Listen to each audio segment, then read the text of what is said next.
जय हिंद दोस्तों, आज हम डिस्कस करेंगे अपना हिंदी पेडोलॉजी का चैप्टर नंबर 3। चैप्टर नंबर 3 है जो कि आपका भाषाई कौशल के बारे में चर्चा करेंगे, साथ में साथ भाषाई विज्ञान क्या होता है उनके बारे में चर्चा करते हैं। तो जानते हैं आज का अपना टॉपिक। तो जैसे कि भाषाई कौशल क्या होते हैं आप लोग जानते होंगे। भाषाई कौशल 4 होती है, मैंने इंग्लिश पेडोलॉजी में आप लोगों को समझाया है, लेकिन ये आपका जो ये वाला जो टॉपिक है ये आपका हिंदी पेडोलॉजी में हूबहू सेम एज इट इज, जैसा इंग्लिश में है वैसा हिंदी में भी आता है। तो कंटिन्यू करते हैं आज का अपना टॉपिक। तो दोस्तों हमारी जो 4 भाषाई कौशल हैं वो है, एक है आपकी सुनना, दूसरा आपकी बोलना, तीसरा आपकी है पढ़ना और चौथी आपकी लिखना है। ठीक है, इसका ऐसे ही मतलब ये सीक्वेंस ऑर्डर होता है किसी भी भाषा को ग्रहण करने के लिए। अगर आप इंग्लिश में है तो LSRW बोलेंगे, लिसनिंग, स्पीकिंग, रीडिंग, राइटिंग। और हिंदी में इंग्लिश में शॉर्टकट हमने बनाया था LSRW, और हिंदी में वाला शॉर्टकट क्या रहेगा याद करने का, सु वो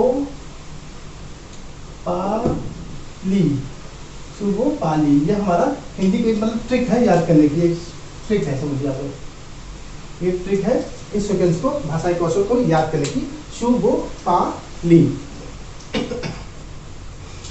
तो इसमें क्या क्या होता है आप जानते हैं इनके बारे में।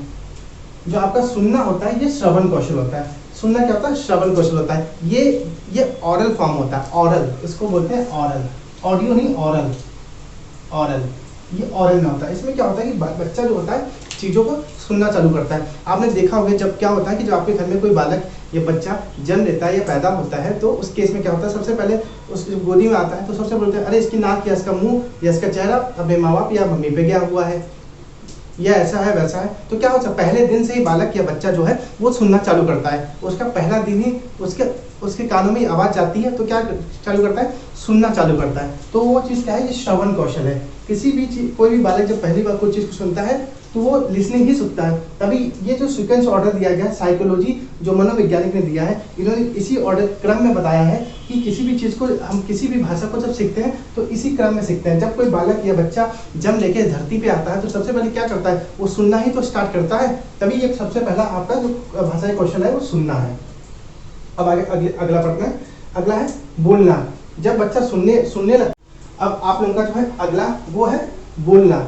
बोलना क्या देखते हैं आप लोग जानते हैं कि जब बालक 6 या 7 महीने का होने लगता है तो वो अपनी मम्मी से मम्मा की आवाज़ निकालने लगता है। मम्मा दूध दूध दूध, मम्मा मम्मा, पापा पापा करने लगता है। तो पहले क्या बच्चे ने क्या किया, रिसीव किया, मतलब उसने क्या हुआ, सुनना स्टार्ट किया, उसके बाद वो बोलना स्टार्ट हुआ। तो ये क्या है, मौखिक अभिव्यक्ति कौशल। इसको अभिव्यक्ति कौशल क्यों कहा, क्योंकि जो बच्चा है या बालक है वो अपने व्यक्त या अपने भाव को बोल पा रहा है, कह पा रहा है मम्मा मुझे भूख लगी है, लेकिन ऐसे नहीं बोल पा रहा कि मम्मी मुझे भूख लगी। छोटा बच्चा 6 या 7 में खाना मम्मा मम्मा खाना खाना खाना ऐसे बोलता है ना, तो अपने भाव को प्रकट कर पा रहा है अपनी माँ या बाप के सामने।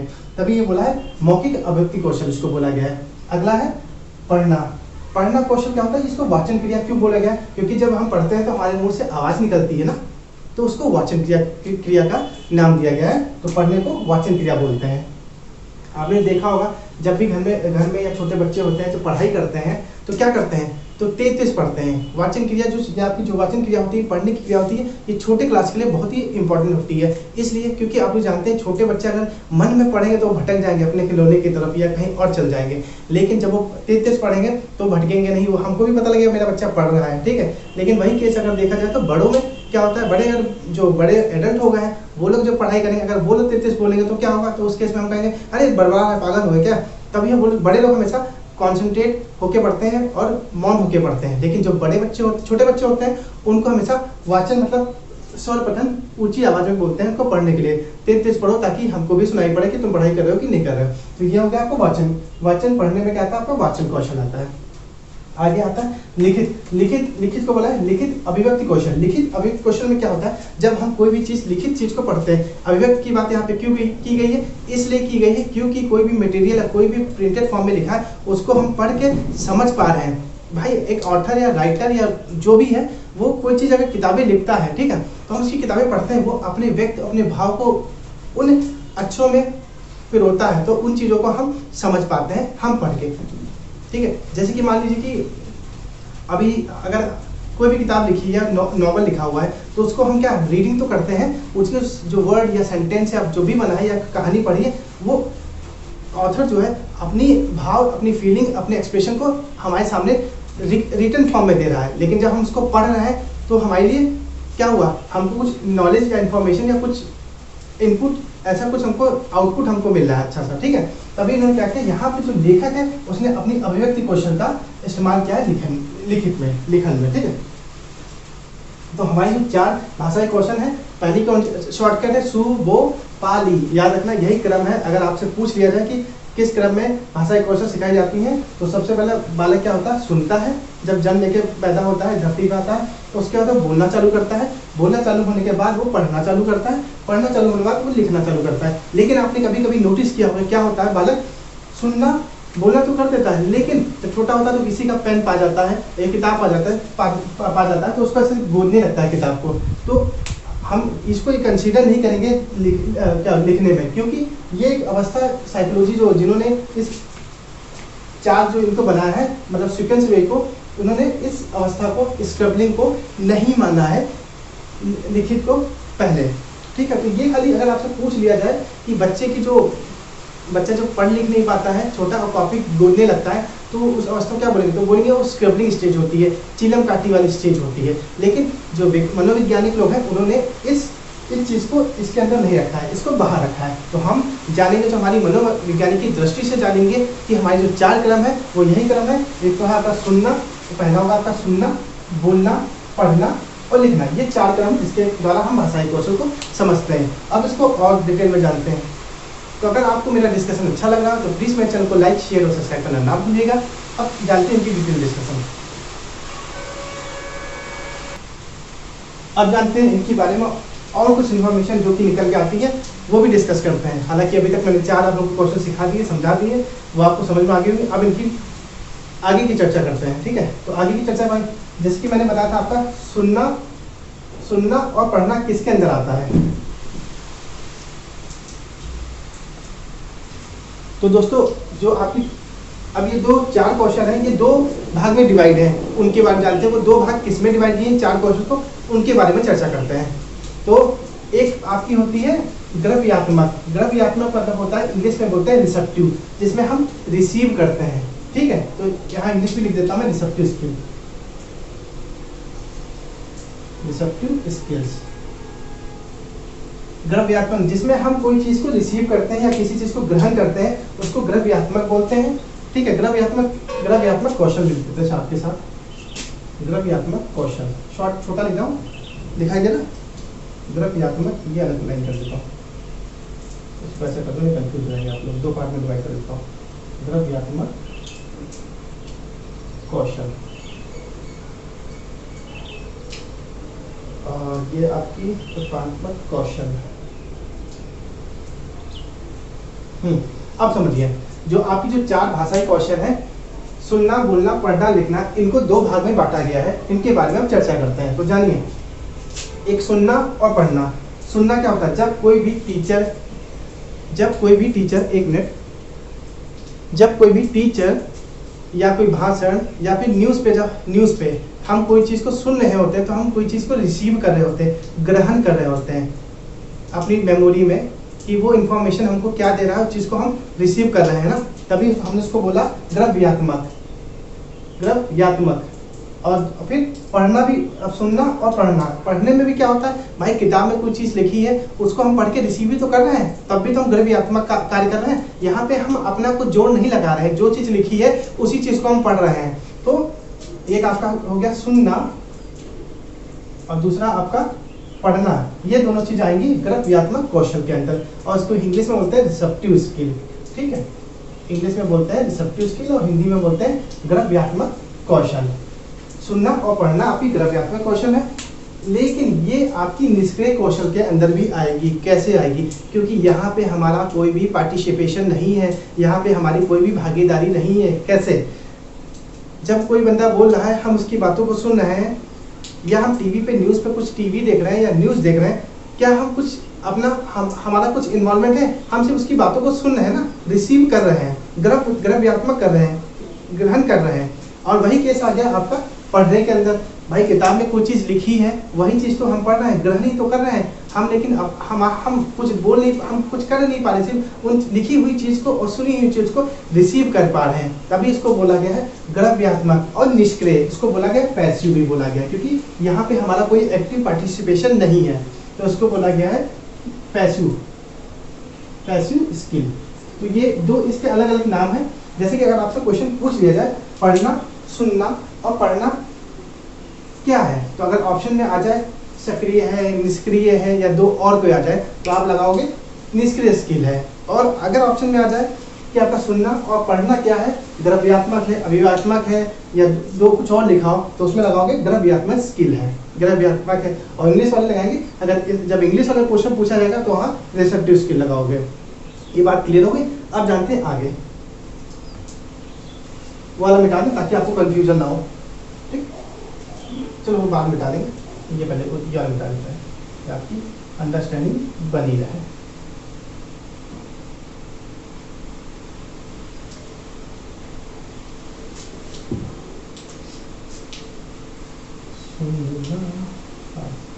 आप जानते हैं हमने इनकिन की बात कर ली, अब लोगों को क्रॉस कर देते हैं तब तक के लिए, अपने कंफ्यूजन। अब आता है बोलना और लिखना।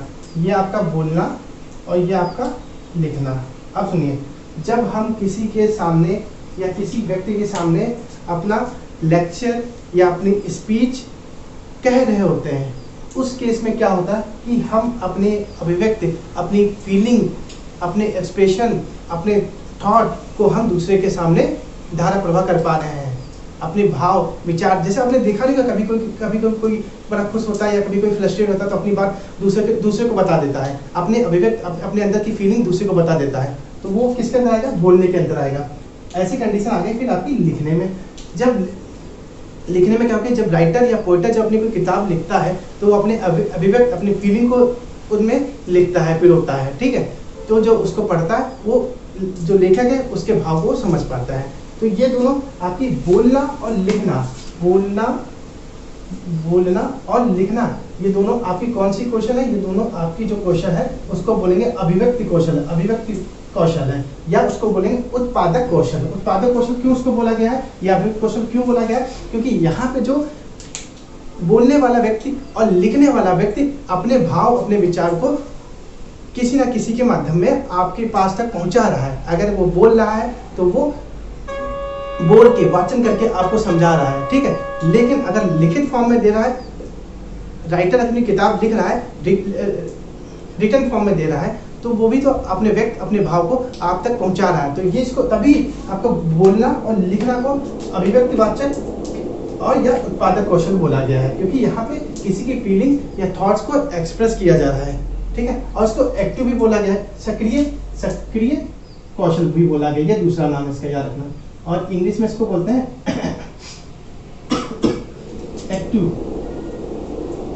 स्किल। एक्टिव स्किल क्यों बोला गया, यहाँ पे जो दिख रहा है ना, एक मिनट, हाँ एक थोड़ा ऊपर लिख देता हूँ।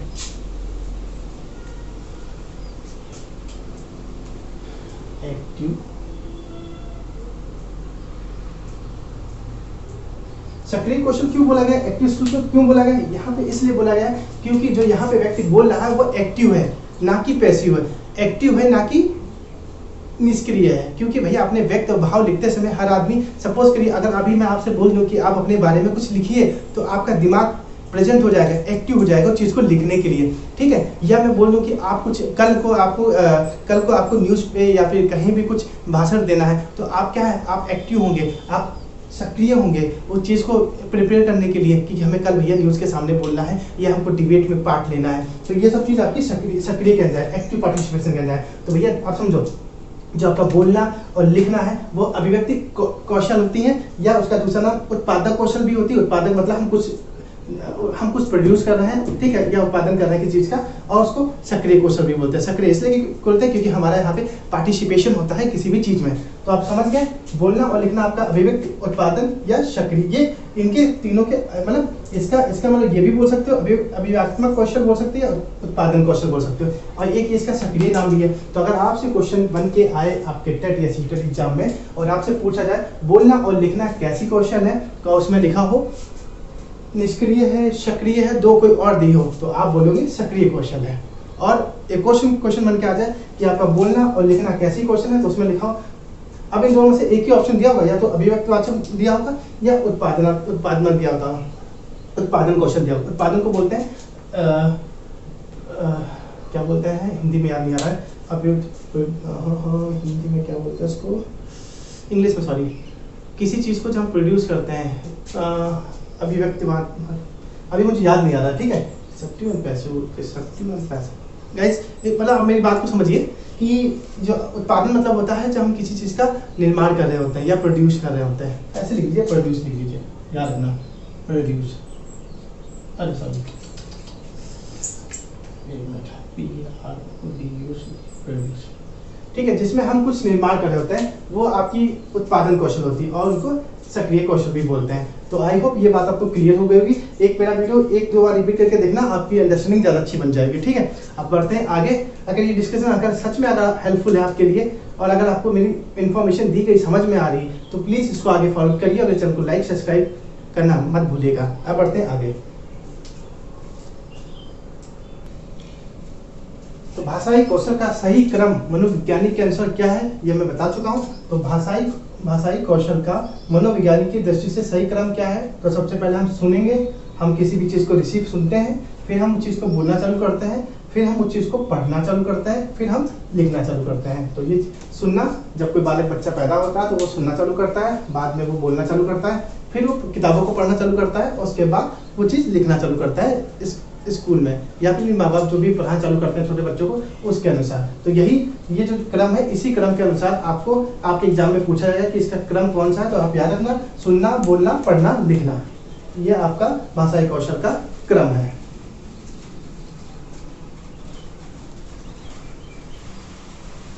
अब हम जानते हैं सुनना जो कौशल थी, अभी जो पहली कौशल थी उसके बारे में भी चर्चा करते हैं और डिटेल में, ठीक है। क्या चीज़ है सुनना? सुनना को हम श्रवण कौशल भी कहते हैं क्योंकि यहाँ सुनने का कार्य किया जा रहा था, ठीक है। तो इसको श्रवण कौशल भी बोलते हैं।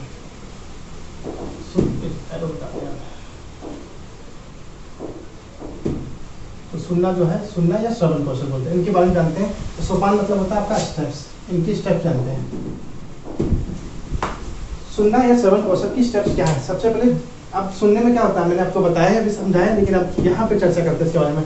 ध्वनि का कानों तक पढ़ना, जब हम किसी चीज़ को हम सुन रहे होते हैं उस ध्वनि को या उस आवाज़ को मेरे कानों में जाती है, ठीक है। तो कोई भी चीज़ इन्फॉर्मेशन होती है वो हमारे दिमाग या हमारे माइंड तक जाती है, ठीक है। सुनते हैं, जब हम सुनने के बाद फिर क्या करते हैं, अर्थ ग्रहण करते हैं। अब हम जानेंगे, सपोज करिए एक छोटा बालक या बच्चा है, जब वो छोटा होता है 1 साल का, ठीक है, 1 साल का होता है, तो वो घर पे हर जो कार्य या काम चल रहा होता है उसको सुनता रहता है, ठीक है। अच्छी तरह से अपनी बातों को बोल नहीं पाता, कह नहीं पाता, लेकिन रिसीव तो करता है, सुनता तो है, तो सुनता है। लेकिन जब वो 1 या 1.5 साल का हो जाता है तब जो घर में जो चीज़ बातचीत चल रही थी तो रोज़ सुनता था कि ये हो रहा है, वो हो रहा है, ये बिस्किट नमकीन, अपनी चॉकलेट के बारे में सोचता है, वो उन सब चीज़ों के बारे में अब क्या करेगा, अब वो समझेगा कि भैया वो घर पे बात चल रही थी चॉकलेट वाली या बिस्कुट वाली, इसके लिए कल टेडी बियर लाना है, या इसके लिए कपड़े लेके आना है, या अपने भैया के लिए चॉकलेट या अपनी बिटिया के लिए चॉकलेट लेके आना है, इनकी बातें। तो भैया अब वो अर्थ निकालेगा, जब धीरे धीरे बड़ा हुआ तो अर्थ निकालेगा। उस समय ये चॉकलेट बिस्कुट की बात क्या चलती थी, मेरे खाने के लिए लाती थी, मेरे खाने का सामान आता था या मेरे पहनने के लिए सामान आता था, ठीक है। तो भाई ध्वनि का कानों तक पढ़ना, भाई जो घर में बातचीत चल रही है, ये बात चल रही है, वो चीज़ बालक या बच्चा रिसीव करता है, फिर धीमे धीमे उसका अर्थ समझने लगता है, हाँ इसका मतलब क्या है कि ये बात क्यों चल रही है। फिर क्या करता है, प्रयोग। फिर वो जैसे बड़ा होता है फिर वो उन चीज़ों को, उन बातों को प्रयोग करना चालू कर देता है। जैसे मानिए आपके घर जब आप स्कूल में पढ़ने जाते हैं, ठीक है, तो आपका टीचर जो कविता या कहानी है आपको पढ़ के सुनाता है, बोल के बताता है, आपको समझाता है। जब आप उस चीज़ों को सुन लेते हो, रिसीव कर लेते हो, उसके बाद क्या होता है, आपको अर्थ समझ में आता है, हाँ भैया इसका अर्थ ये निकल के आएगा। क्योंकि जब कोई शिक्षक या टीचर आपको समझाता है तब कुछ लोगों की बेटर अंडरस्टैंडिंग होती है, जल्दी समझ जाते हैं, लेकिन कुछ लोगों की ऐसी अंडरस्टैंडिंग होती है कि जब तक टीचर नहीं समझाता तब तक बच्चों को समझ नहीं आता। तो उस चीज़ को आप निगलेक्ट करिए, लेकिन यहाँ पे समझिए, कोशिश करिए। तो क्या है, ध्वनि का कानों तक पढ़ना, जो चीज़ बच्चे को पढ़ाई जा रही है, समझाई जा रही है, बच्चा सुन पा रहा है, फिर उस चीज़ का वो अर्थ निकाल पा रहा है, उसका अर्थ ग्रहण कर पा रहा है कि उसका अर्थ क्या था। बाद में क्या करता है, अब कहता है, बाद में क्या उस चीज़ को वो प्रयोग में लाता है, यूज में लाता है, कि हमको वो चीज़ को हमको कैसे इस्तेमाल करना है। तो सबसे पहला कानों में कोई चीज़ मतलब कोई चीज़ सुनते हैं, ध्वनि को सुनते हैं तो कानों के द्वारा सुनते हैं, फिर उसका हम अर्थ का निर्माण करते हैं, अर्थ निर्माण करने के बाद हम उस चीज़ों को प्रयोग में लाने लगते हैं। तो ये बात सब आपकी सुनना या श्रवण कौशल के अंदर जो स्टेप थी उसके अंदर बोली गई है। अब आगे जानते हैं इसके बारे में।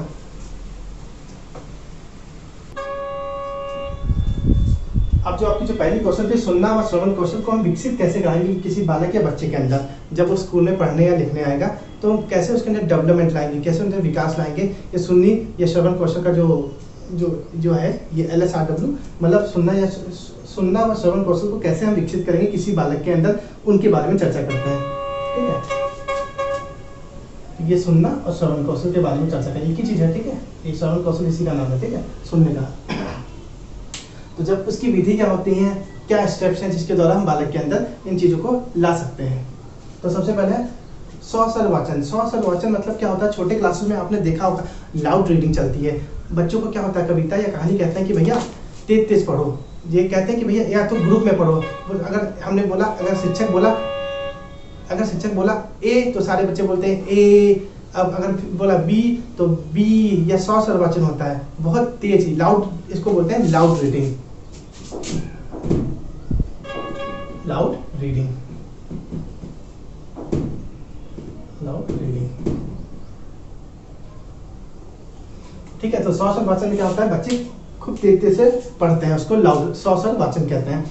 अगला है प्रश्नोत्तरी वाचन विधि। इसमें प्रश्नोत्तरी मतलब क्या होती है, क्वेश्चन आंसर विधि होती है। इसमें क्या होता है कि एक शिक्षक होता है, जब क्लास में जो छोटे बच्चे होते हैं तो आपस में उसे कुछ क्वेश्चन ऐसे पूछते हैं जो फैमिली क्वेश्चन होते हैं, जो बच्चा आसानी से बता ले। जैसे पूछ ले बेटा कल तुमने क्या खाया था, कल तुम्हारे घर में क्या बना था, कल तुमने पढ़ाई की थी, या कल तुमने टीवी पे कौन सा कार्टून देखा था। तो बच्चा क्या कर रहा है, आपस में बात भी कर रहा है और चीज़ों को सुन भी रहा है। जो शिक्षक बोल रहा है उस चीज़ को बालक जो है वो सुन रहा है और बाद में सुन के उसका आंसर भी दे रहा है। ठीक है, तभी इसको बोला गया है प्रश्नोत्तरी विधि, मतलब क्वेश्चन आंसर वाली विधि।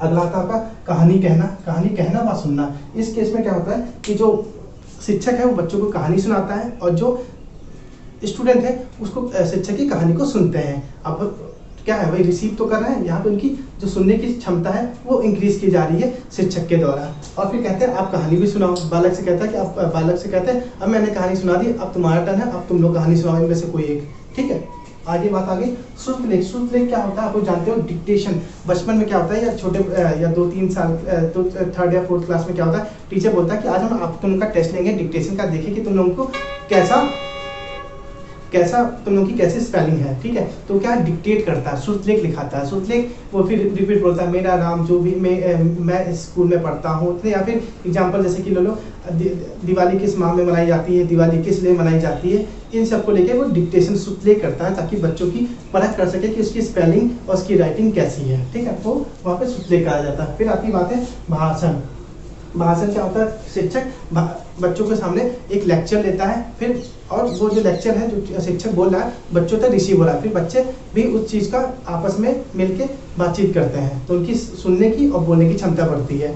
अगला आता है वाद विवाद। वाद विवाद जानते हो कि डिबेट होता है, देखते नहीं कि 4 लोग बैठ के जब डिबेट करते हैं, आपने कई बार न्यूज़ में भी देखा हो कि डिबेट चलता है तो सब अपनी अपनी बातें कहते हैं और लोगों की बात सुनते हुए। अगर आजकल तो बड़ा मुद्दा बना हुआ देखते हैं टीवी पे कि ये पार्टी या वो पार्टी, तो सब अलग अलग पार्टी के प्रवक्ता बैठ जाते हैं वहाँ पे, तो वो बोले बीजेपी ने क्या किया या कांग्रेस ने क्या किया या टीएमसी ने क्या किया। तो भैया जब कोई उधर से कोई जब वार करता है तो उनकी बातें वो सुनने होते हैं अदर पार्टी वाले बंदे, और जब उनको लगता है कि ये गलत कमेंट कर रहे हैं तो वो उस बात को बैठाने के लिए अपना पक्ष रख देते हैं। ठीक है, तो वो होता है वाद विवाद, में सुनते भी हैं अपनी बातों को कहते भी हैं। तो ये सब आपका श्रवण कौशल के अंदर या सुनने कौशल के अंदर आता है। ठीक है, तो ये बात अब आपको क्लियर हो गई होगी। अब जानते हैं अगले वाले जो अगला क्वेश्चन है उसके अब जानते हैं, जो कि अगला क्वेश्चन आप लोगों का है आई थिंक ये तो सुनना था, अगला हो गया आपका मौखिक मतलब बोलने वाला। अब हम डिस्कस करेंगे अपना जो दूसरा टॉपिक है, दूसरा मतलब जो पहला आपका था सुनना, फिर बाद में बोलना। तो हमारा जो दूसरा क्वेश्चन है वो बोलना क्वेश्चन है। बोलने को हम बोलते हैं मौखिक अभिव्यक्ति क्वेश्चन। तो इनको हम कैसे विकसित कराते हैं, इनकी कुछ विधि है, उनके बारे में चर्चा करते हैं। तो जो हमारी सबसे पहली विधि है जिसमें हम क्या करते हैं, किसी भी जब छोटे बालक या बच्चे को हम बोलना सिखाएंगे तो कैसे बोलना सिखाएंगे, इनके बारे में चर्चा करते हैं। ठीक है, एक नाटक मंचन। बच्चों क्या करेंगे, बच्चों से कह देंगे क्लास के अंदर ही अगर बच्चे 20-30 बच्चे हैं तो उनसे कहेंगे 5 बच्चे उठ के आए ग्रुप में और एक कहानी प्रस्तुत करें या कहानी प्रस्तुत करें। एग्जाम्पल जैसे मानिए किसी को रावण का रोल अदा करना है, ठीक है, तो एक रावण बनेगा, एक लड़की होगी जो सीता बनेगी, एक राम बनेंगे, एक लक्ष्मण बनेंगे। तो वो नाटक मंचन बच्चे करके दिखाएंगे। उसमें क्या होगा, बच्चे आपस में जब कलाकृति कर रहे होते हैं, बच्चे जब आपस में बातें करेंगे एक दूसरे से तो क्या होगा, उनका जो बोलने का जो तरीका है वो इंक्रीज होगा। हालांकि शिक्षक यहाँ पे ये नहीं जज करता कि बच्चा कैसा प्रस्तुत कर रहा है, ये नहीं होता शिक्षक के अंदर। शिक्षक के अंदर बात ये आती है, शिक्षक बस बच्चे के अंदर उनके अंदर बोलने की क्षमता है वो इंक्रीज करना चाहता है। हम लोग पहले बचपन में सोचते थे नाटक मंचन बुला लिया, अभी सर हमको देखेंगे तो कहेंगे ये कैसे कर रहा है, ठीक है, वो सब चीज़ें उस वक्त हमको नॉलेज नहीं था। जब हम क्लास में पढ़ते थे तो हमारा कहते कि ये ड्रामा तुमको करके दिखाना है, तो हम डर जाते थे, इसलिए कि ऐसा लगता था कि शिक्षक बोलता है कि तुमको इसका नंबर मिलेगा। ये नहीं, पर हमको नहीं पता था कि शिक्षक हमारी स्पीकिंग कम्युनिकेशन चेक कर रहा है। लेकिन अब हमको पता है कि स्पीकिंग कम्युनिकेशन चेक की जाती है। जब मैं इस लेवल तक पहुंचा तो अब मैं क्या बोलूँगा, जो बच्चे या बालक हैं, छोटे बच्चे, उसमें क्या जज किया, क्या टीचर क्या जज करता है, तो टीचर यही जज करता है कि बच्चों की जो बोलने की क्षमता है वो इंक्रीज होनी चाहिए। जब आपस में चालू, जैसे मान लो मैं हूँ, तुम मैं और आप हैं आमने सामने, अभी तो यूट्यूब पे हम और आप हैं, या मेरे कोई फ्रेंड्स यहाँ सामने बैठे हों, तो हम जब मेरा बेस्ट फ्रेंड है उससे हम अच्छी तरह से अपनी बातों को कह सकेंगे, बोल सकेंगे ना। तो इसी तरह क्लास में भी टीचर क्या करता है कि बच्चों का 4 ग्रुप बना के एक ड्रामा कहता है कि जाके नाटक मंचन करो, यहाँ पे आके सबके सामने कर ये रोल अदा करके दिखाओ। या कोई बोलता है कि अपनी मम्मी का रोल अदा करके दिखाओ या अपने पापा का रोल अदा करके दिखाओ। तो यहाँ पे क्या है, बच्चे की जो बोलने की स्किल है उसको डेवलप कराया जा रहा है। ठीक है, तो ये नाटक मंचन बहुत ही इंपॉर्टेंट होता है किसी भी अपनी अभिव्यक्ति को, अपनी फीलिंग को एक्सप्रेस करने के लिए। फिर आके वाद विवाद हमारा पहले में भी था, इसमें भी है। वाद विवाद से क्या होता है भैया, एक तो हमारे सुनने की, जो हम कोई हमारे सामने जो हमारे निष्पक्ष या नेगेटिव पार्टी बैठी है या जो हमारे अगेंस्ट बोली, उनकी बातों को सुन के हम जो सुनेंगे उनका हम जवाब देंगे, जवाब अपने बोल के देंगे, अपने अभिव्यक्ति के द्वारा देंगे। ठीक है, तो ये आ गया वाद विवाद के अंदर। फिर आ गया चित्रण करना है, चित्र का बढ़ना है। आपने देखा होगा छोटे क्लासेस में क्या होता है, छोटे बच्चों की क्लास में अक्सर देखा होगा कि जो उनकी एनसीईआरटी या जो भी किताब होती है उनमें चित्र बना होता है, लिखा कुछ नहीं होता, सिर्फ चित्र बना होता है। ठीक है, एक मिनट,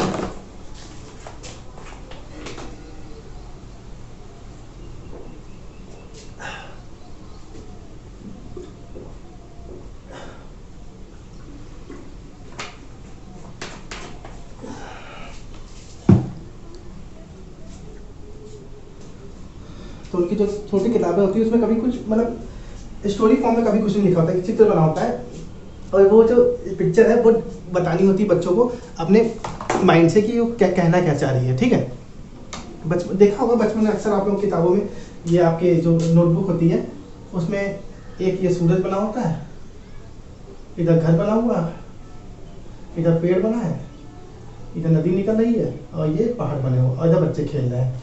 तो बच्चों से कह दिया था छोटे बच्चों को, ये जो चित्र बना है इसको देख के बताओ कि ये कहानी क्या कहना चाहती है। तो बच्चे बताते हैं कि यहाँ पे सूरज निकला हुआ है और ये पहाड़ दिख रहे हैं और यहाँ पे जानवर, चिड़िया उड़ रही हैं, बच्चे खेल रहे हैं। तो क्या होता है, इससे भी बच्चों की जो बोलने की जो शक्ति है उसको भी उत्पन्न कराया जाता है। ठीक है, तो ये आपकी मौखिक के अंदर आ गई, मौखिक अभिव्यक्ति, क्योंकि बच्चा अपने भाव को उस चित्र को पढ़ के एक्सप्रेस कर पा रहा है।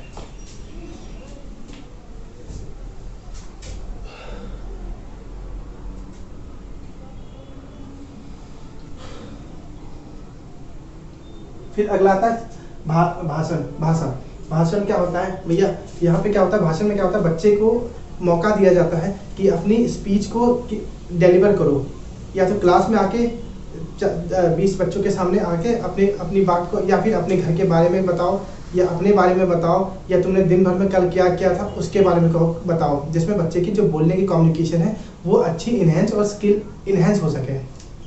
तभी यह भाषण की बात की गई है।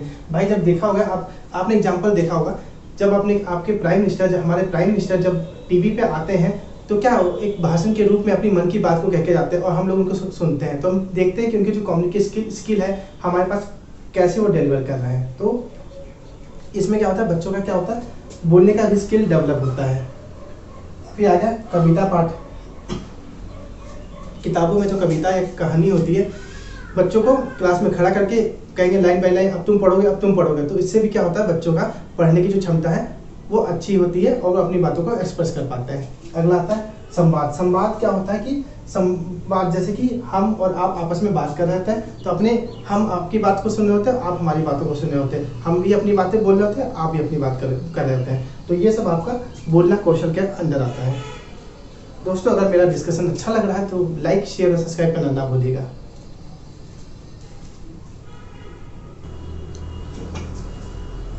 दोस्तों जो हमारा तीसरा कौशल है वो कि हमारा पढ़ने से संबंधित है। जैसे कि हमारा पहला था सुनना, दूसरा बोल। दोस्तों हमारा तीसरा भाषाई कौशल है वो पढ़ना है। तो पढ़ना क्या होता है, आपका वाचन या पठन कौशल होता है। ठीक है, इनके जो सोपान है, उनके स्टेप है, उनके बारे में जानते हैं पहले। ठीक है, तो इसमें क्या होता है, जब हम किसी बालक या छोटे बच्चे को जब हम क्या करते हैं, जब पढ़ना सिखा रहे होते हैं तो कैसे सिखा रहे होते हैं, ऐसे सिखाएंगे तो बच्चा समझ नहीं पाएगा। छोटे क्लास के बच्चों को तो उनको क्या करते हैं, हम प्रत्यक्षीकरण मतलब उनके साच को दिखाते हैं। जैसे कि अगर हम बोल दें ता फर तोता, या फिर बोल दे एग्जाम्पल लो ता, बोले ता तो बच्चा समझ पाएगा, जल्दी समझ नहीं पाएगा, तो उसको एग्जाम्पल देंगे ता माने तोता, तो हम उसको क्या करते, तोता बना के तोता दिखाते हैं, तो बच्चा जल्दी चीज़ों को समझ पाएंगे। प्रत्यक्षीकरण मतलब हमने उसके सामने कुछ ऐसी इमेज या ऐसी फोटो दिखाओ जिससे बच्चे की अंडरस्टैंडिंग बहुत जल्दी बन जाए, उसको बोलते हैं प्रत्यक्षीकरण। अगला हो गया अर्थग्रहण। अब भाई बच्चे ने क्या किया, वो चीज़ को समझा कि आपने जो प्रत्यक्षीकरण में उसको समझाया था या कुछ और समझाया था, तो उसने अर्थपूर्ण उसका ग्रहण कर लिया, उसका अर्थ वो समझ गया। फिर बाद में क्या है, उस चीज़ों को वो अपनी डेली लाइफ में या अपनी पढ़ाई की लाइफ में उसका प्रयोग करने लग गया। तो यही आपकी जो सोपान है, जो स्टेप है वाचन की, वो है प्रत्यक्षीकरण है, अर्थग्रहण है और तीसरा प्रयोग है। अब बढ़ते हैं, अब जानते हैं और डिटेल में इसको। अब बोलना, जैसे कि बोलना मतलब वाचन, पढ़ना वाचन के प्रकार कितने होते हैं। वाचन के 2 प्रकार होते हैं। एक तो होता है सौसर वाचन। सौसर वाचन को बोलते हैं लाउड रीडिंग, जिसको हम 33 छोटे क्लास के लिए बहुत ही इंपॉर्टेंट होती है। 33 पढ़ना, उसको बोलते हैं लाउड रीडिंग।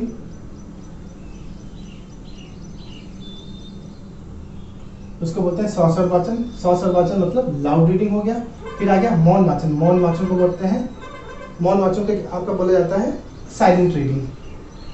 ये जब बच्चे बड़े होते हैं उनकी अच्छी होती है साइलेंट रीडिंग, क्योंकि जब आप साइलेंट रीडिंग कर रहे होते हैं तो आपका कंसंट्रेशन लेवल बहुत अच्छा रहता है। ठीक है, तभी हम, और साइलेंट रीडिंग जो होती है अब आपकी बहुत फास्ट भी होती है। अगर आप मौन वाचन वो कर रहे थे, सौसर वाचन थोड़ा स्लो होता है क्योंकि उसमें आपको तेज बोलना पड़ता है, जोर लगता है। लेकिन जो आपका ये मौन वाचन हो गया, ये साइलेंट रीडिंग होती है। इसमें क्या होता है, हम बोलते नहीं है, बस आंखों से देख के अपने मन से चीज़ों को समझते रहते हैं, तो उसको बोलते हैं मौन वाचन। अब जानते हैं इनकी और डिटेल के बारे में चर्चा करते हैं, स्वर और मौन वाचन के बारे में। तो वाचन के 2 प्रकार थे, एक तो आप लोग जानते हैं सौसर वाचन था, दूसरा मौन वाचन था। सौसर वाचन के बारे में पहले चर्चा करते हैं, फिर मौन वाचन के बारे में चर्चा करते हैं। तो सौसर वाचन क्या होता है, सौसर वाचन दो प्रकार से होता है। जैसे कि एक व्यक्तिगत वाचन होता है। व्यक्तिगत वाचन वहाँ होता है जिसमें दोनों की बात की, एक आदर्श वाचन, एक अनुकरण वाचन। अनुकरण मतलब होता है नकल करके सीखना, इमिटेशन करके सीखना। ठीक है, तो आदर्श जो वाचन होगा वो कौन करेगा, वो हमेशा आपका शिक्षक मतलब टीचर करेगा, और टीचर को देख के बालक अनुकरण वाचन करेगा। फिर ये किसके द्वारा होती है, ये स्टूडेंट के द्वारा होती है। बच्चे टीचर को देख के तो चालू करते हैं चीज़ों को सीखना, पढ़ना। तो क्या व्यक्तिगत वाचन हमेशा आदर्श वाचन को टीचर करता है या शिक्षक करता है, और जो आपका अनुकरण वाचन है या स्टूडेंट के द्वारा या शिक्षक के द्वारा किया जाता है व्यक्तिगत वाचन। अगला आता है सामूहिक। सामूहिक तो आप जानते हो, समूह मतलब ग्रुप में। ठीक, उसको बोलते हैं सामूहिक वाचन। सामूहिक वाचन में क्या होता है, सामूहिक वाचन में आपका ग्रुप होता है, ग्रुप में 2 या 2 से अधिक लोग। तो सामूहिक वाचन में हमेशा क्या चीज आती है, समूह वाचन में आता है लोग जो है क्या कि ये दो या दो लोग से अधिक के बीच में ये कार्य किया जाता है। ये आपका सामूहिक वाचन के अंदर आता है। तो अब आप समझ गए होता है स्वर वाचन आपके व्यक्तिगत वाचन होता है, सामूहिक वाचन होता है। सामूहिक वाचन हमेशा दो या दो से अधिक लोगों के बीच में किया जाता है, और व्यक्तिगत वाचन एक में एक आदर्शवाचक आता है, दूसरा अनुकरण आता है। आदर्शवाचक हमेशा शिक्षक के साथ किया जाता है या जो आपसे ज़्यादा जानता है उसके द्वारा किया जाता है, और अनुकरण वाचन हमेशा स्टूडेंट के द्वारा किया जाता है, छात्र के द्वारा किया जाता है। अब जानते हैं अगला। तो दोस्तों वाचन का जो दूसरा प्रकार है वो मौन वाचन है। मौन मतलब क्या होता है? चुप, साइलेंट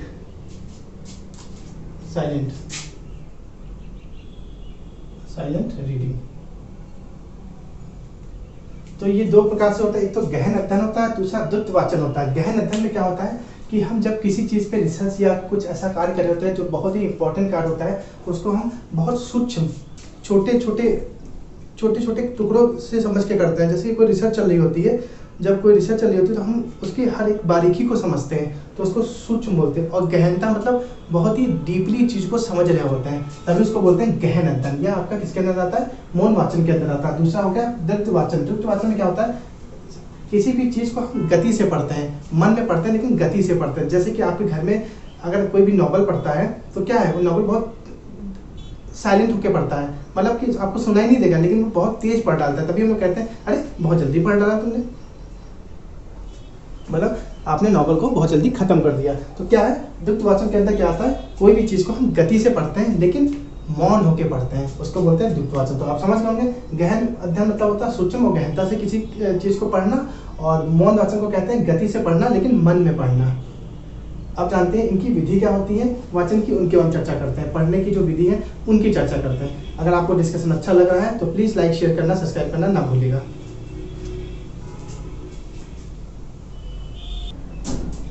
तो दोस्तों जो आपकी तीसरी विधि थी पढ़ना मतलब वाचन शिक्षा, उसके बारे में चर्चा करेंगे कि विधि क्या है, केवल जानते हैं। ठीक है, तो एक तो होती है वर्ण विधि। वर्ण विधि आपको जानते हैं वर्ण मतलब क्या होता है? जैसे कि इंग्लिश में होते हैं आपके अल्फ़ाबेट्स ABCD वगैरह होते हैं, ठीक है, तो वो हिंदी के अल्फ़ाबेट्स होते हैं। वैसे हम ये आपकी जो इंग्लिश पेडोलॉजी चल रही है इसमें क्या होता है? वर्ण मतलब होता है का खा गा।